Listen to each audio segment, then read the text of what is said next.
maybe the most unlikely success story in college football. Sure. Given circumstances, the conference they play in, Clark Lee's revived the program. We know he wants to be there. He's excited to be there. Mm-hmm. The first winning season since 2013, including that monumental upset of number 1 Alabama. Yeah. That had everybody talking, and I'm sure Vandy fans pinching themselves a little bit, throwing the goalpost into the Cumberland River. Mm-hmm. That was a moment. So definitely overachieved last year. Overachievers tend to regress.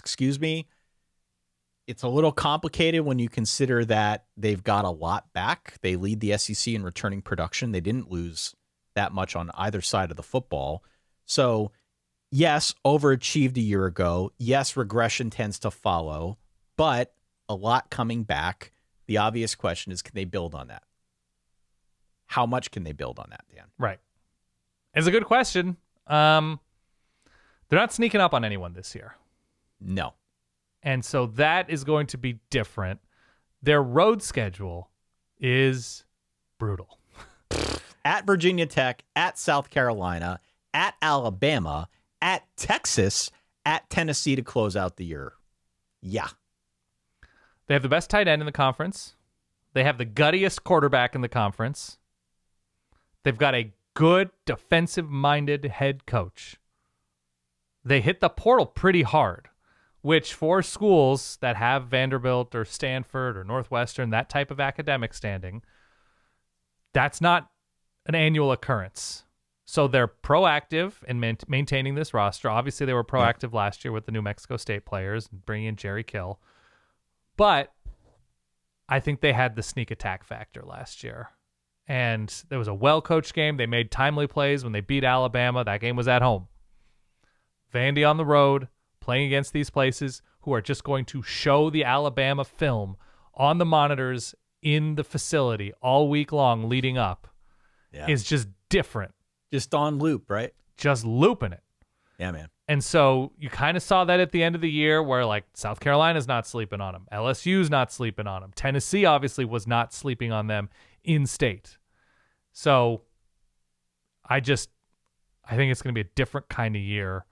I don't think they're making a bowl game this year. I think they're in sort of like, they'll sneak on somebody. They'll beat somebody in an ugly way.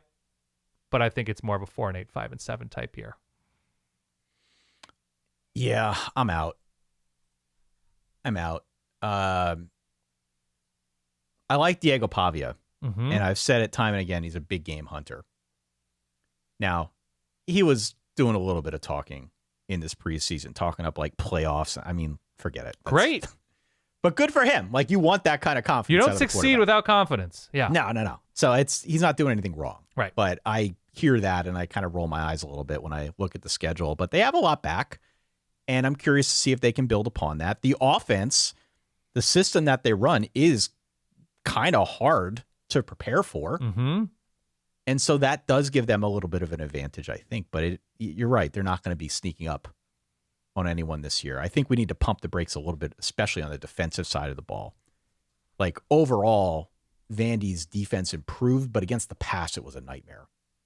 And I do think the secondary is going to get better. I'm just not sure if it's going to be enough this season. I think they're fine up front. The front seven's okay. Yeah. But you're going to be able to throw a lot on Vandy, and some of these teams that we rattled off, they're going to be able to throw on Vandy. I think I'm with you. 6-6 last year. This year's win total's 5.5. I can't get them to more than 5 wins. At least not on I think paper. that's right. But, as you mentioned before, some of these teams are advantaged in terms of when they're getting teams. Vanderbilt is advantaged in terms of when they're getting teams. They have South Carolina a week before South Carolina travels to Mizzou, but I don't know. I don't think a look ahead that early in the season is that huge a deal. They get Alabama once again after the Georgia game. Yep. So there's that at least, but that game is in Tuscaloosa.